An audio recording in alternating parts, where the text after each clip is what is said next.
Alright, quick walkthrough, maybe not quick, about the process of changing the front gas tank. So first and foremost, there are 6 bed bolts, back, middle, front, on each side. Those bed bolts have to be removed from underneath. They're a pretty good size. Right, so you have to remove those bed bolts from underneath. You can't use an impact because of placement on some of them. You won't be able to. The most difficult bed bolt is definitely the driver's side front.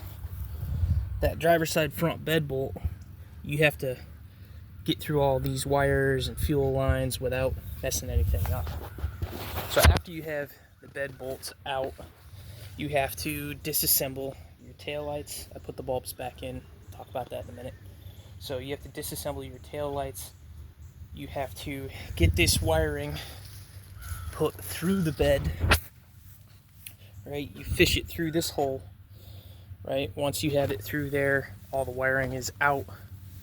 That's after you've actually removed the physical lens itself.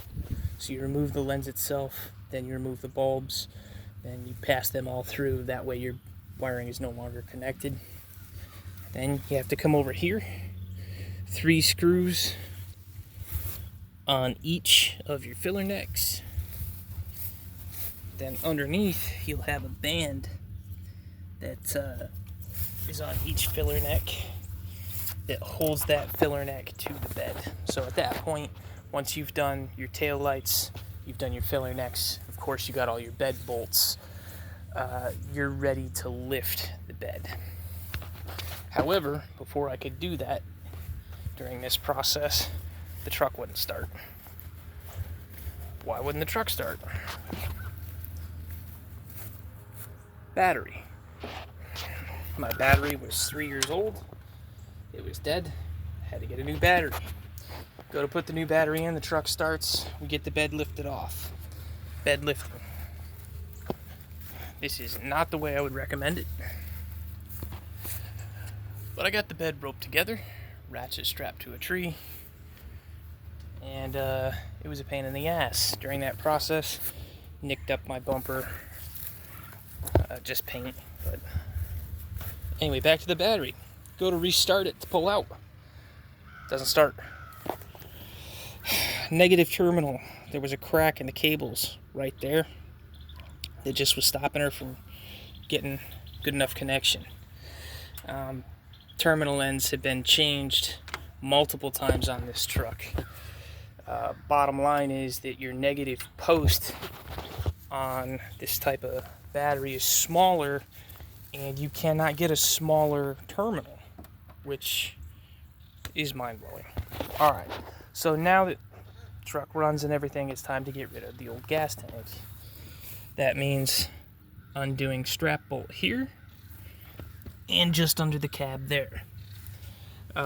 You have to have a ratchet from underneath and on top.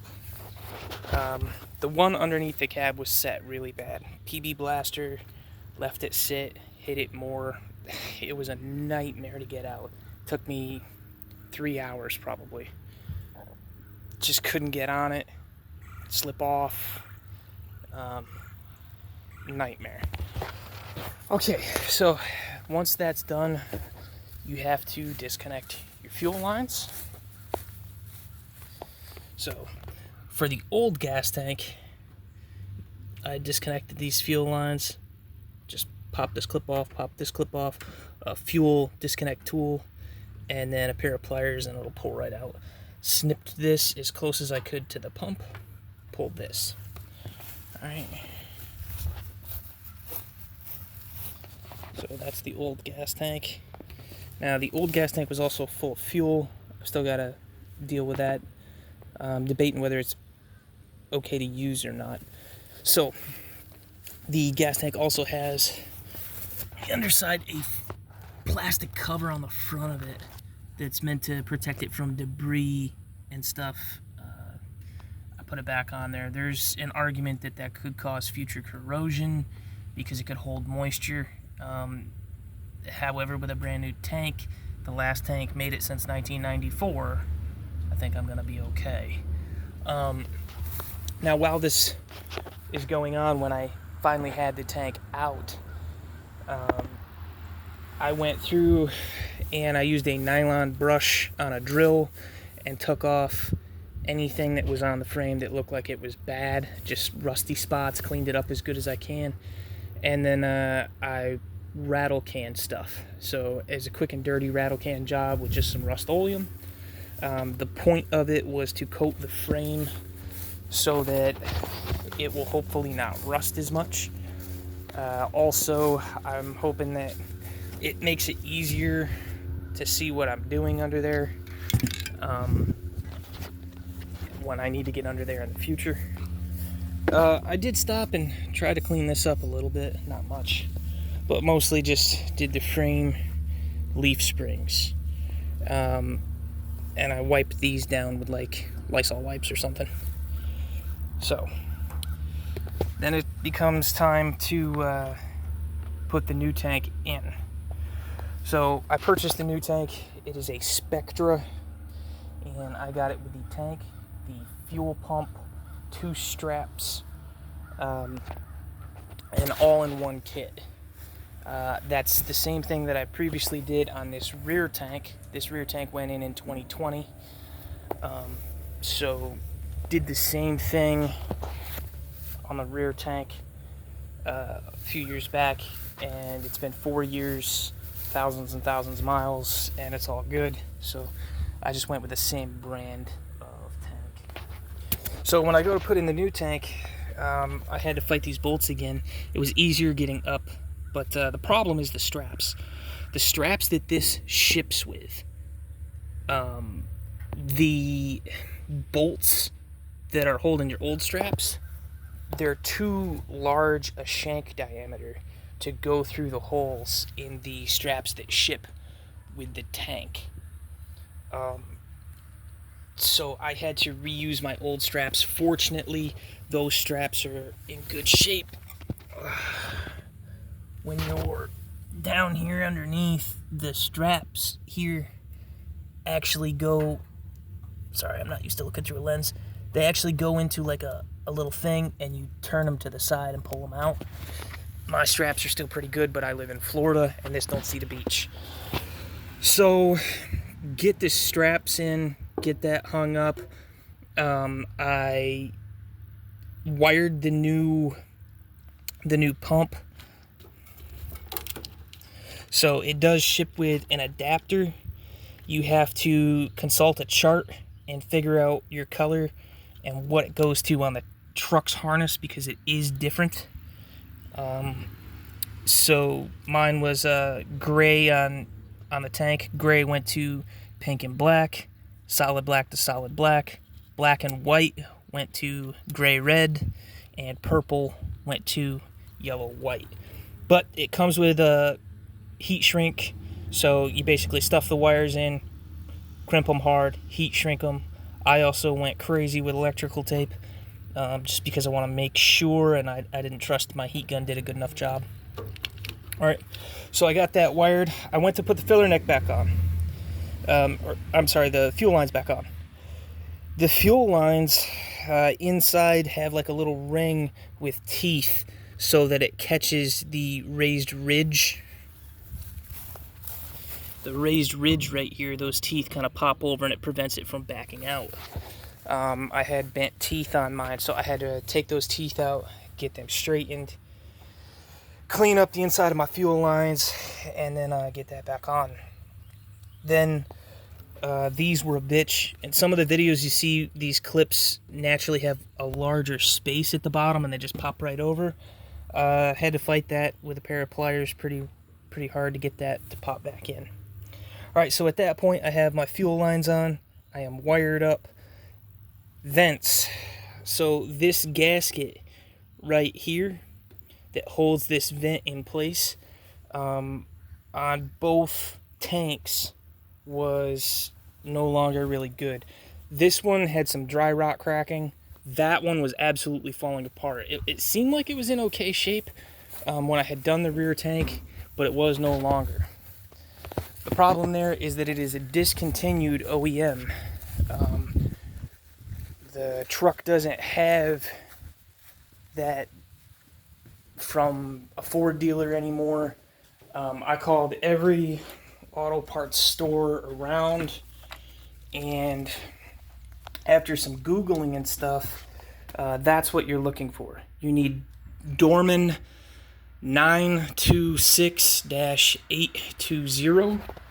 So 926-820. There were only 2 in my county, and I had to drive all over Hellingen to get the 2 of them. But they are a direct replacement for the gaskets that were in there. Here's one of my old ones. This one's not in terrible shape, but there was dry cracking around it. And the other one, if I've still got it in my garbage pail, the other one was absolutely destroyed. I mean, it was just eaten through, cracked up and shit. So I replaced those 2. These are my taillights, by the way. So another thing is to go out and get those gaskets. This is my daily driver. I had to zip tie up taillights so that I could go out and get those gaskets and drive around with no box, which it pained me. This taillight fell and got scratched all to bejesus, so now I gotta probably spend like 20, I think it was $30 at most to get 2 new lenses to replace for my taillights. Also, something of note that I forgot to mention is shims. My box only had these 2 shims. They were both on the front passenger. The point of that is just to get my box to ride properly. But I cleaned up my bed bolts with PB Blaster and wire brush. I have a spare ashtray in red, so these are just to hold the rear lenses in, and that's my filler neck bolts. Also, while I was out and about, I bought 2 new gas caps. You might not need that. I did. I had lockable gas caps that were a nightmare. So, once I got those gaskets, I could redo the vent. So that's the rear gas tank. But let's look at the front, because that's what we've done the bulk of. So once I got that gasket done, I also got a small piece. They sell it by the foot at O'Reilly's, 1/4-inch fuel line. And I just cut that so that I could redo this little section that was dry rotted. I had to cut it off with a pocket knife. So this is just a little plastic male-to-male piece, and there was just a small section here for the vent, so I made sure I got that redone. Also, when you're doing your filler necks, putting them on and off, there's a harder pipe inside this flexible filler neck pipe. So new gas caps. So just make sure that you're careful. Don't try to manipulate this to bend at a different angle, because it won't. Alright, so once everything was said and done with that, I took my filler neck back off because I'm an idiot. You need gas. So I took the filler neck off. I had a 5-gallon gas can. I just poured into the front tank, and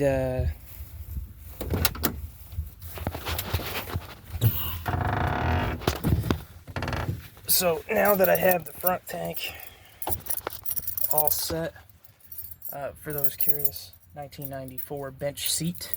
This is the XL. Alright, so right now I'm running on the rear tank. That's what I've been running. You can hear my rear tank running. So rear tank has been kind of my go-to, because with the rear tank I have a gauge that's true, and it runs, it never stalls out for power. Let's switch it over to the front tank. Alright, we're now on the front tank. About 5 gallons of gas. So she hasn't been run to a full amount yet. But you'll notice that the fuel pump for the front is way quieter. Truck still runs.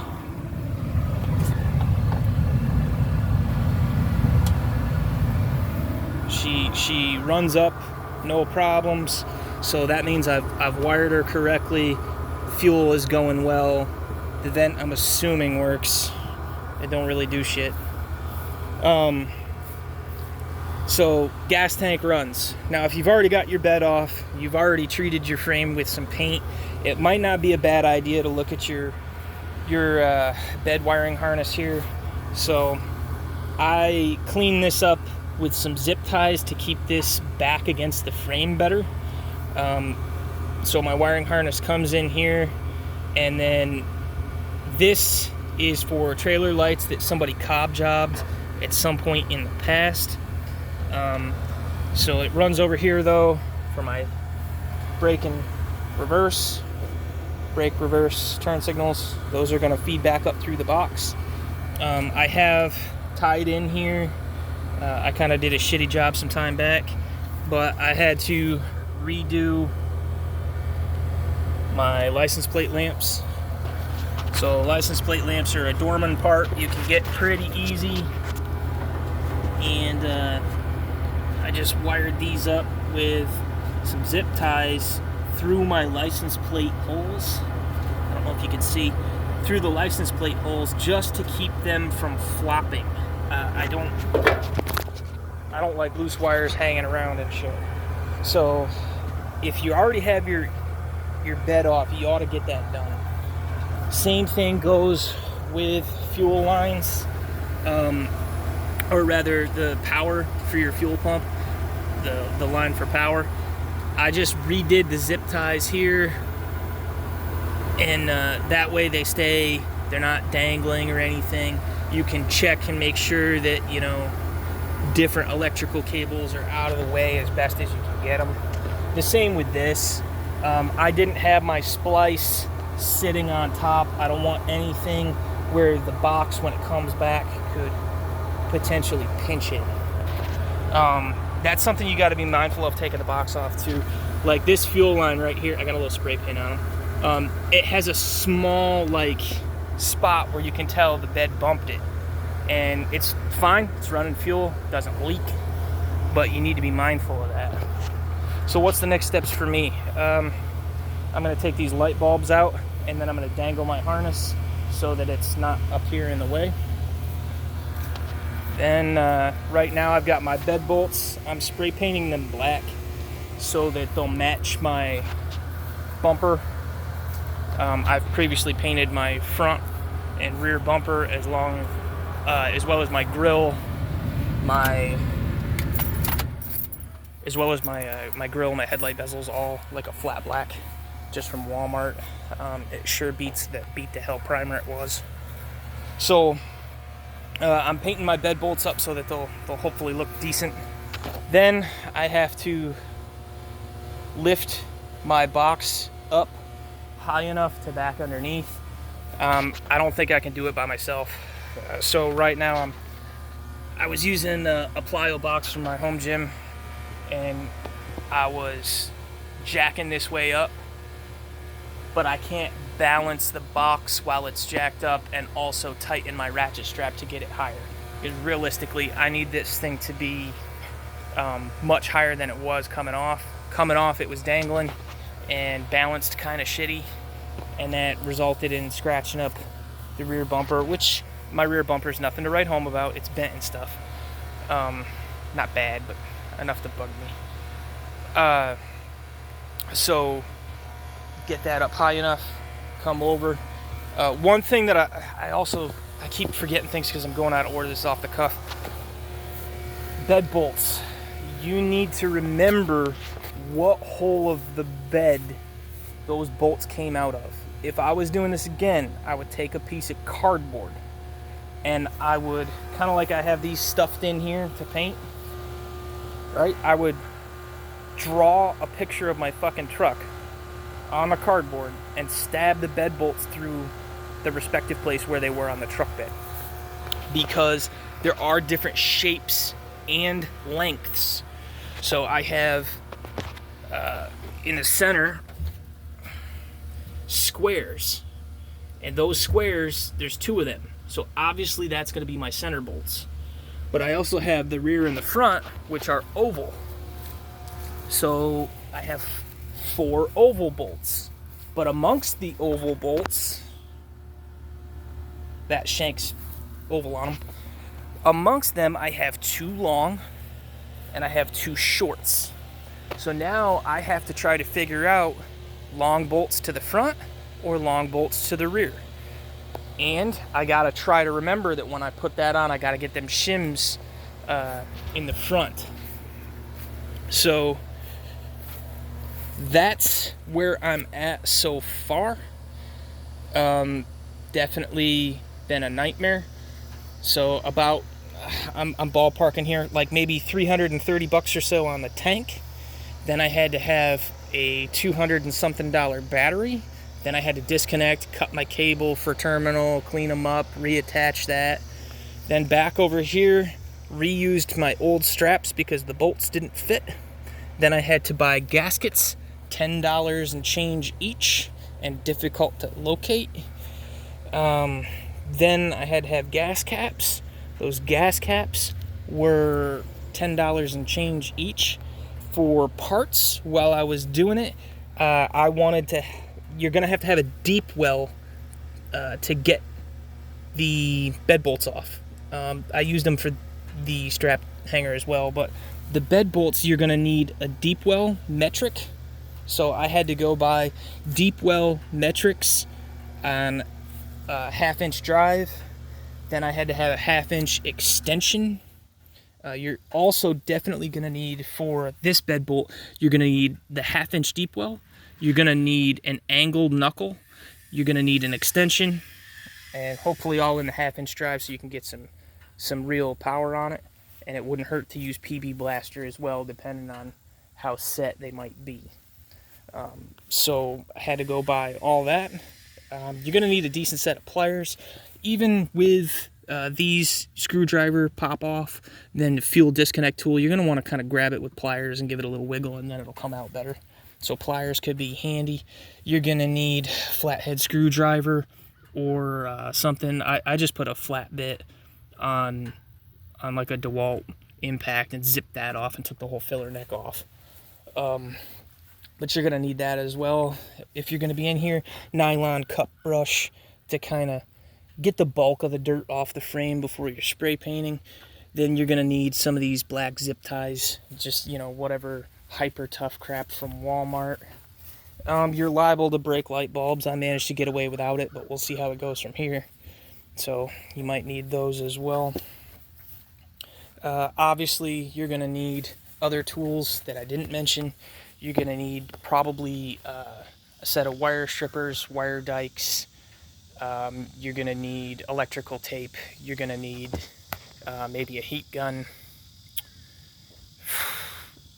assorted sockets, and wrenches. I found that with the straps, it was much easier. On this one, I think it was a 13 millimeter on top and a 15 on the bottom, but I needed a deep well ratchet on the bottom, and I needed a box wrench on the top, just to get that going. And if you're doing this shit in grass like me, you're probably going to need a magnet so that when you drop the nut, you can find it. Just about everything that could go wrong here has, but at the same time, I love this truck, and I would do everything over again. So that's pretty much what you're gonna deal with when you're changing your front gas tank. If you paint your frame, your nice Ford blue will show through in some spots. All right, it's a pretty big walkthrough of all the rigmarole it took me to get that done. But in the end, new tank, new pump, repaired vents, old straps, new paint, it's been a doozy, and with any luck getting that bed back on will happen today. So.